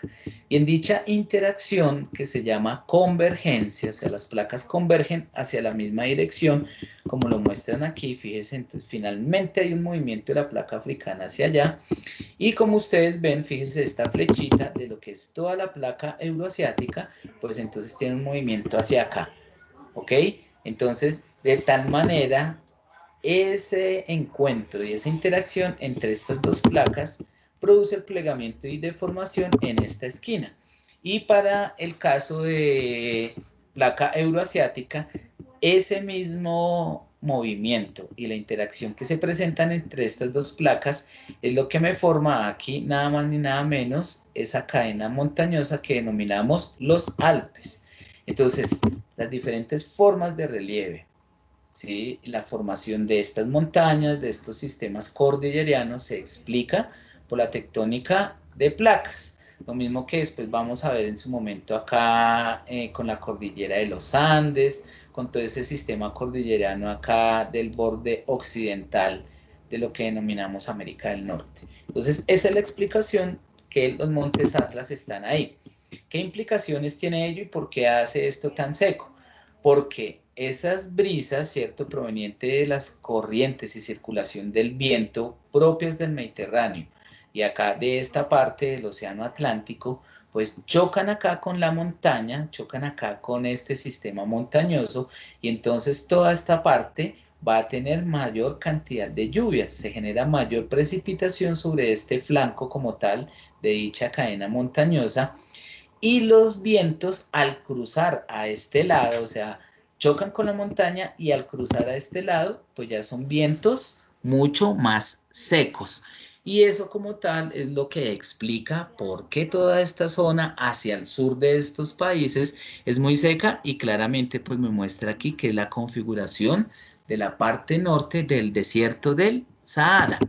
Entonces, esta zona de acá, o sea, del otro lado del sistema montañoso es más seco. ¿Y por qué es más seco? Porque los vientos con esas brisas marinas del Mediterráneo y del Atlántico chocan sobre este frente de la montaña, sobre este flanco de la cadena de los montes Atlas. Entonces, aquí va a ser un poco más húmedo que lo que sucede del otro lado de la montaña, y esto es mucho más seco. Entonces, ¿dónde se puede, en términos como tal de la presencia de agricultura, de la disponibilidad de agua y que no presenta ese tipo de problemas los diferentes asentamientos humanos? Pues de este lado, de este flanco. Mientras que aquí es mucho más seco porque los vientos cargados de humedad producen las precipitaciones de este lado, mientras que de este lado en realidad son unos vientos muy secos, y claramente es un ambiente y la configuración de unos ecosistemas de tendencia seca. Y claramente esto se une con lo que es ese gran complejo que denominamos Sahara. ¿Listo? Entonces, eso para que lo tengamos ahí presente, ¿sí? ¿sí? O sea, cómo juega un papel importante la presencia de una cadena montañosa, pero además, cómo fue que se formaron. Entonces ya saben ustedes que es proceso de las tectónicas de placas y la convergencia entre la placa del Pacífico, la placa africana y la placa euroasiática, como se señalaba aquí en el mapa de las placas tectónicas, ¿cierto? Están interactuando estas dos placas, la placa euroasiática y la placa africana, y eso me explica la presencia entonces de esa cadena montañosa, mientras que esas otras formas de relieve son resultado de procesos geológicos, pero del pasado geológico lejano, o sea, no son procesos activos en este momento, son procesos que responden millones de años atrás. Claramente estoy señalando que son formaciones que se presentaron cerca de 3.000 millones de años atrás, mientras que el proceso que llevó a la formación de los montes Atlas calculan aproximadamente en tan solo 65 millones de años atrás. Entonces, claramente fíjense ese contraste, y eso es lo que evidencia que es un proceso que continúa activo. De la misma manera que para el caso nuestro acá en Sudamérica, la cordillera de los Andes es un proceso activo. La cordillera de los Andes aún continúa elevándose, y eso se da por la interacción también de dos placas que ya en su momento entonces abordaremos. Bueno, en términos de la presencia de Túnez, entonces muy importante toda esa influencia mundo árabe y claramente predominantemente del Islam. En términos religiosos, domina el Islam, perdón, pongo aquí el mapa político, y tiene la influencia del Mediterráneo. Todos estos países acá del norte de África o el África septentrional tienen unas relaciones culturales y económicas tensas, tendencia a intercambios con Europa, pero también muchos de estos países se han convertido en países receptores de población desplazada, bien sea por conflicto social y armado, o bien sea por falta de unidades económicas. Y entonces ese fenómeno que ustedes observan frecuentemente en las noticias de barcos llenos de migrantes africanos intentando cruzar el Mediterráneo para llegar ¿a qué? A las costas europeas. Y eso ha llevado a una serie de problemas, términos culturales, religiosos, y más, donde muchos de los países europeos han cerrado sus fronteras para no permitir que esta población migrante en condición de ilegalidad lleguen como tal a sus países. Entonces se ejerce gran control ahí sobre ello, ¿vale? Entonces nos presente esto. Esto simplemente para señalar la influencia del europeo en términos del Imperio Romano, ¿cierto? Porque ellos, como bien se señala aquí, el Imperio Romano tuvo una gran expansión territorial y justamente eso es lo que explica la presencia del cristianismo en toda parte de Europa, pero también la presencia de cristianismo, que son presencia mucho menor en términos del número de población, esa fe cristiana, porque va a predominar ¿qué? Pues tendencia de los árabes, o sea, esa influencia árabe y el mundo y cultura del Islam. Pero ello para tener presente que entonces parte norte de África, el África septentrional, es posible encontrar vestigios y de alguna manera elementos heredados de esa cultura romana. ¿Por qué? Por la gran expansión territorial que en algún momento tuvo el Imperio Romano. Entonces se combinan acá o coexisten o hay la copresencia de templos cristianos, pero también de templos islámicos, o sea, la presencia de mezquitas. Y es una tendencia que está presente en todo esto. También señalar que denominan como Britania. Momento eso tuvo la influencia como de los españoles. ¿Y por qué? Porque justamente, fíjese, está la península ibérica Y acá, momento en esa expansión que hubo por parte de los españoles, esto en algún momento fue territorio español, pero luego con esos procesos de dependencia, pues finalmente entonces dependiente el país de Marruecos, pero sostienen unas relaciones muy marcadas con España, constantemente. Pero por supuesto, pues aquí los moros, por eso les llaman los moros, ¿cierto? Tenientes ahí de Marruecos, reconquista como tal de cristianismo y además jugaban un papel muy importante ahí los reyes católicos. Y de ahí para allá, pues toda esa historia que ustedes conocen de los viajes de Colón, etcétera, etcétera. Pero entonces ver que aquí como tal hay influencia del cristianismo, que es posible encontrar vestigios del periodo romano, como claramente sucedió acá con Alejandría, que claramente toma su nombre en honor a Alejandro Magno, pero pues la influencia del Imperio Romano cuando se da su expansión, como bien lo señalo acá en este mapa, ¿no? Entonces, y para que lo tengamos presente. Permítanme un segundito y entonces voy a mostrar portante de Túnez, que nos hagamos una idea de cuál es esa combinación ahí de esos elementos romanos, pero también de esos elementos árabes.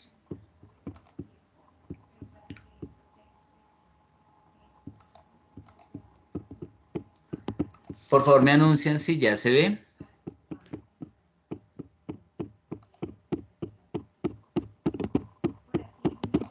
Aún no, profe.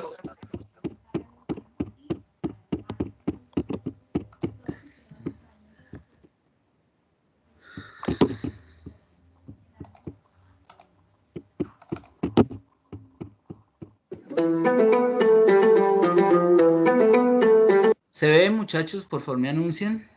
No, señor. No, No sé. señor.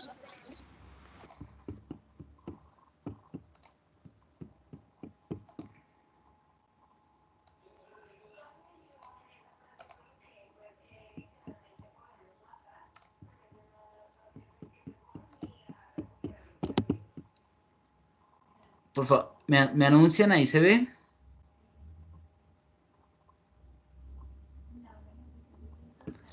Sí, señor. Ahora sí. Bueno, muchas gracias. Situado en el norte de África y bañado por el Mediterráneo, Túnez es un país de contrastes. Desde lujosos resorts hasta pequeños pueblos bereberes a las puertas del desierto del Sáhara.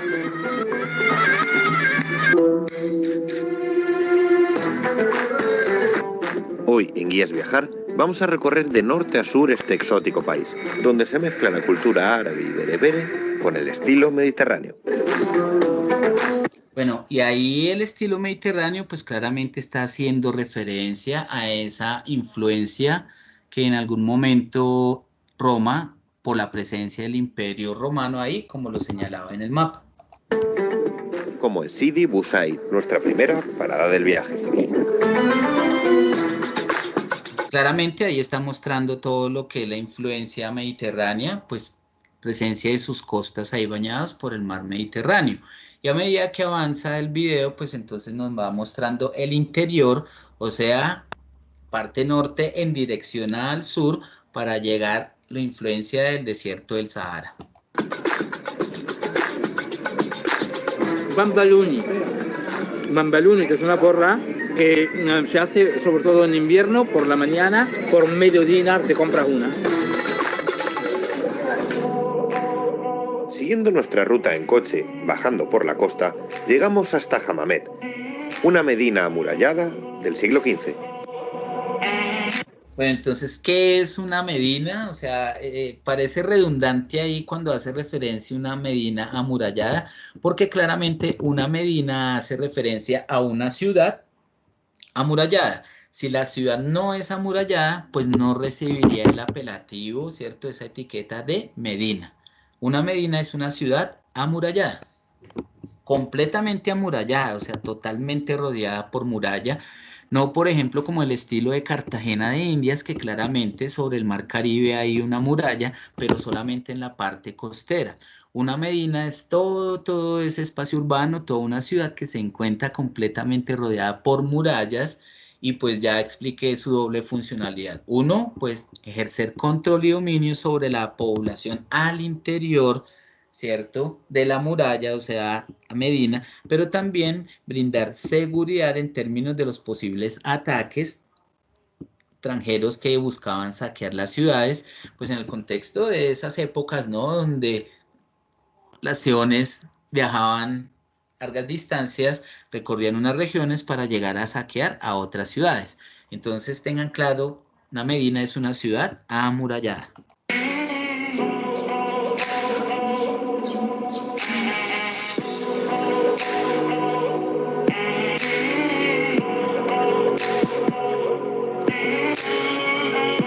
No olvidéis terminar vuestro paseo por la Medina tomando el clásico té moruno en la terraza del café, situado a los pies de la muralla.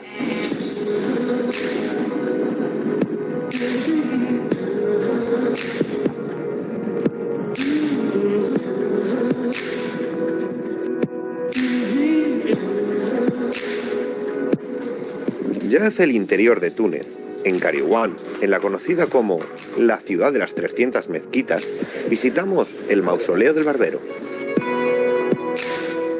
Esta madrasa tiene dos mihrab. Uno que está detrás de mí y el otro está dentro de la sala de rezo en el mismo sentido hacia la Meca. A'udhu billahi minash shaitanir rajim.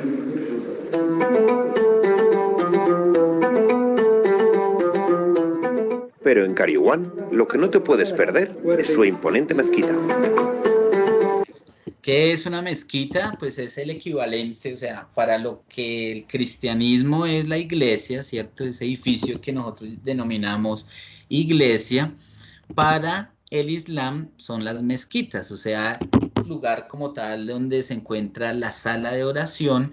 Y fíjense ustedes, ahorita señalaban, los disparates como tal estaban orientados hacia la Meca, y recordemos que en elementos de geomática se hizo una lectura donde claramente nos daba de sentido de orientación, ¿cierto?, que los árabes musulmanes desarrollan desde muy niños, porque 5 veces al día ofrecen una plegaria y adoptan una posición en la cual se ponen de rodillas y ofrecen ese momento de plegaria, ese momento de oración, pero siempre mirando hacia la Meca, hacia donde se encuentra la Meca. A eso hacía referencia ahí. Entonces, ¿qué es una mezquita? El equivalente de la iglesia, cristianismo. Entonces, eso es la mezquita, ¿cierto? Es el lugar donde se encuentra la sala o espacio de oración.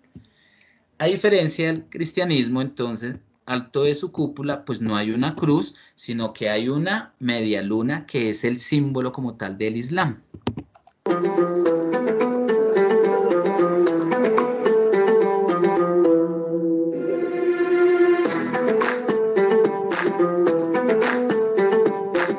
Y por fin llegamos al desierto y hacemos una breve parada en el oasis de Chevica.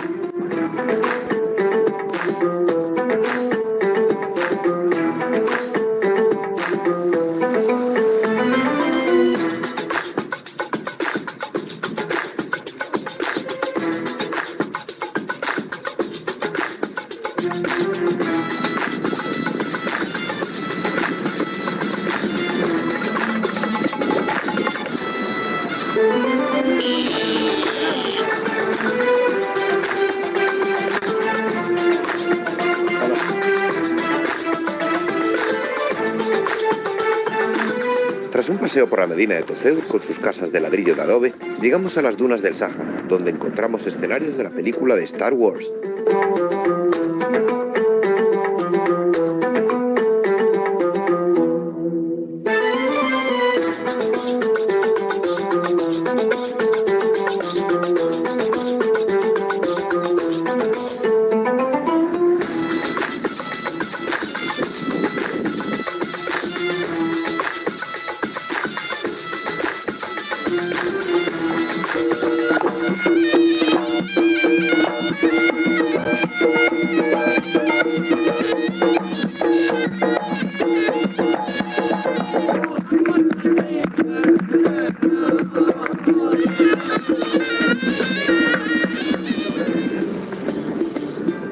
Tras una típica cena del desierto, nos dirigimos hacia Doud, Para llegar es necesario cruzar los espejismos de un antiguo lago que ahora es un desierto de sal. Bueno, ¿qué explica como tal esto que acaba de mencionar de un antiguo lago que hoy día como tal es una superficie salina? Que en algún momento allí se presentó una transgresión marina, o sea, que pasado geológico, el mar logró avanzar, ¿cierto?, a este territorio, y luego cuando se presenta la regresión marina, pues entonces esto queda ocupada por aguas saladas. O sea, son aguas de origen marino que al retirarse el mar, pues queda ahí ese gran lago y pues claramente son aguas saladas. Pero empieza ese proceso de evaporación producto del calentamiento de los rayos del sol sobre el cuerpo de agua, pues finalmente seca y queda como tal toda esa sal acumulada. De la misma manera que aquí en el departamento de Guajira, las salinas de Manaure. Entonces, el departamento de La Guajira construyen unas piscinas, ¿cierto? O sea, simplemente como una especie de pozos donde permiten, a partir de un mecanismo, que ingrese el agua del mar, en este caso, pues el mar Caribe, y luego se retiran como tal y producto de la evaporación, el calentamiento en forma natural, el calentamiento por los rayos del sol, pues hace como tal que se produzca evaporación y esa sal queda concentrada allí, se evapora el agua, pero entonces queda la sal.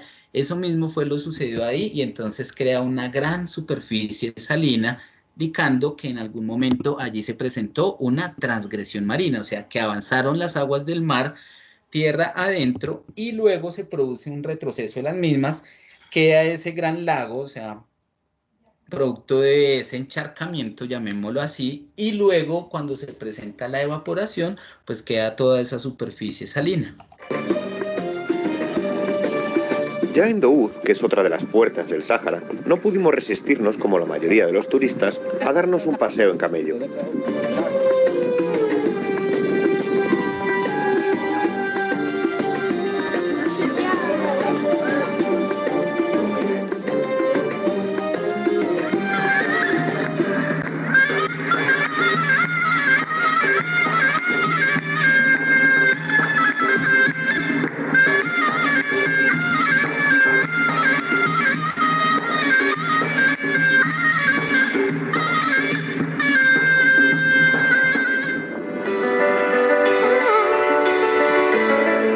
Tras una noche de baile, en el hotel, nos levantamos para ir hacia Matmata, el principal de los pueblos bereberes, donde encontramos una casa troglodita y otro de los escenarios de Star Wars, que actualmente ha sido convertido en un hotel.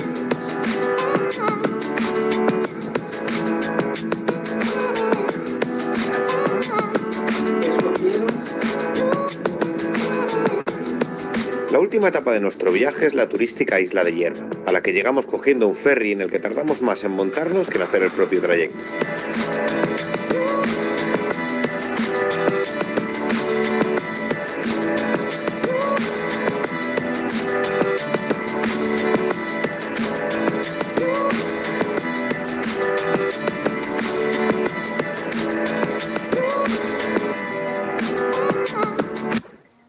Entonces, sí, ahí hicimos referencia a las mezquitas y ahora lo que nos están mostrando ahí es una sinagoga. Entonces, lo que ese edificio que llamamos iglesia es para el cristianismo y las mezquitas como tal es para el islam, las sinagogas son para el judaísmo. Entonces, fíjese, todas religiones tienen sus lugares sagrados en donde se congregan como tal para el espacio de oración.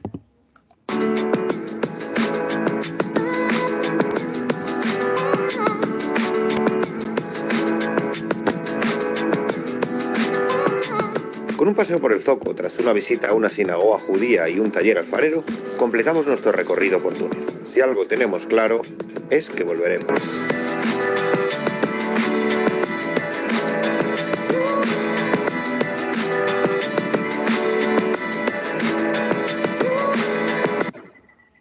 Bueno, entonces ahí ese pequeño recorrido muestran ahí otros elementos culturales del país de Túnez y Realmente les llamó la atención cuando hacían referencia a esos escenarios donde se filmó Star Wars. Entonces, si ustedes han visto la película, pues ahí se hicieron una imagen mental de las diferentes escenas que fueron filmadas ahí. Entonces, para que tengan presente, si al sur del país, Túnez, escenario propicio por la presencia de la parte norte, la parte septentrional del Sahara, donde mejor escenario para filmar partes de Star Wars. Bueno, entonces continuamos sesión el próximo martes. Ahí avanzamos sobre otros aspectos del África septentrional o África del Norte y abordamos entonces África del Este. Y ahí entonces hacemos referencia al Gran Valle del Rift, por supuesto, Etiopés, la meseta de Etiopés, que es muy importante. Recuerden ahí que se presenta el nacimiento del Nilo Azul, que en su unión con el Nilo Blanco, pues da origen al resto del río Nilo que atraviesa Sudán y el territorio egipcio. Entonces la próxima semana complementamos en dicha sesión África septentrional, África del Este, y si alcanza el tiempo, pues entonces miramos África del Sur. Bueno, por favor no olviden, entonces ahí está la grabación, no olviden esos elementos que abordamos hoy en términos del África septentrional, ¿cierto? Elementos generales fácilmente puedan ser recordados, ¿ya? Y de tal manera, pues entonces nos quepa el mundo en la cabeza. Este pequeño recorrido por el África del Norte, entonces espero que haya sido de su interés, que hayan comprendido los procesos que dan forma de relieve principal, de una forma de relieve que continúa con un proceso activo en términos de la tectónica de placas, los montes Atlas, y por supuesto, río Nilo, que miramos de esos elementos culturales en términos de las egipcias. Entonces, muchas gracias por su atención. Interactuamos nuevamente el próximo martes, ¿vale? Muchas gracias. Gracias, profe. Gracias, profe. Hasta luego, profe.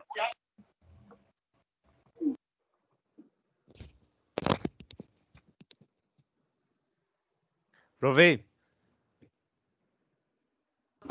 Sí, Ricardo.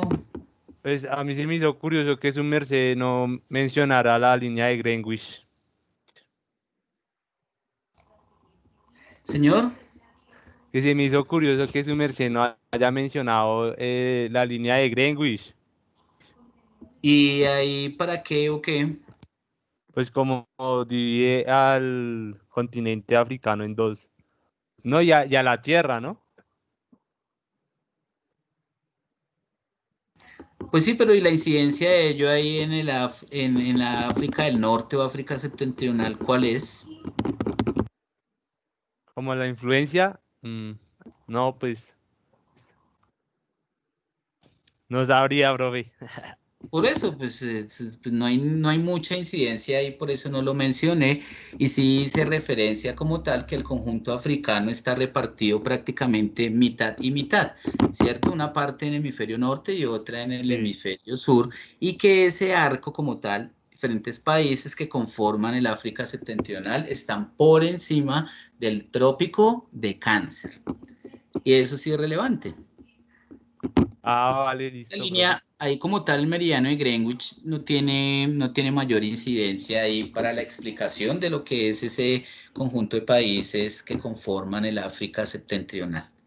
Sí, no se tenía mucho en cuenta en ese entonces, ¿no? No, ni en ese entonces, ni ahorita, ni nunca, porque en realidad no tiene mayor incidencia ahí. Bueno, profe. Bueno.